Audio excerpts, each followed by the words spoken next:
So now I want to talk about the day that Jesus is put on the cross. And it's amazing how it also parallels with each of the lambs being sacrificed that same day. So this is happening the exact same day as the Passover that the Jews have celebrated for 1,500 years, the same time every year.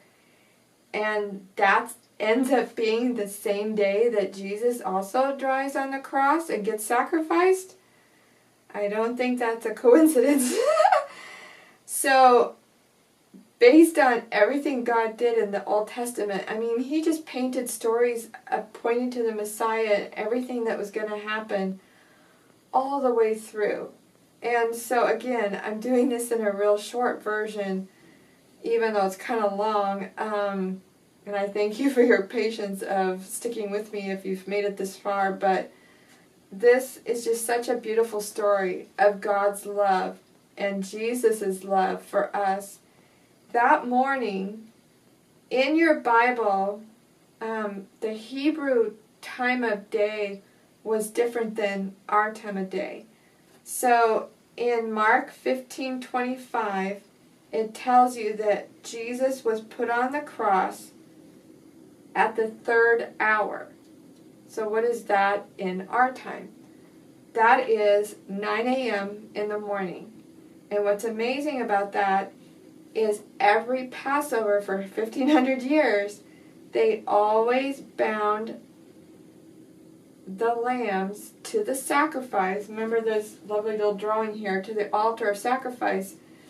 They always started binding the lambs at the altar at 9 a.m. Now, mind you, they're doing 250,000 lambs, so they're just getting started.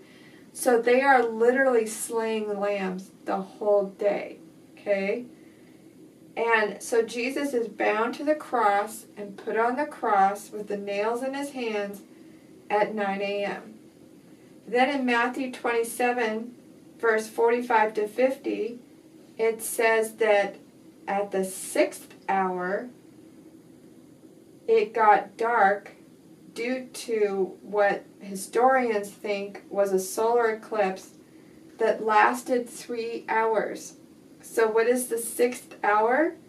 That's noon, 12 noon our time. And that was typically one of the times that the Jews would pray. During that time, it got so dark that's why historians think that it was a solar eclipse, because it was just so rare and unusual, and it was not just rain clouds or a storm. I mean, this darkness was talked about and highlighted in the Bible, but not only that, I found history that mentions that there was nations around Israel on this day that chronicled in their diary journals of their nations. You know, all nations keep chronicles and history. That's why we have, knowledge of what happened 2,000, 3,000, 4,000 years ago. I don't remember how many, but there was at least 5, if not more, nations that surrounded Israel that all documented this weird, incredible darkness that hit that day. So this is just not Bible, but this has been confirmed in world history as well, that same day it was very, very dark. John 19 verse 30 then says, the 9th hour, Jesus says, it is finished. What's the 9th hour? That's 3 p.m. our time. But not only that 3 p.m.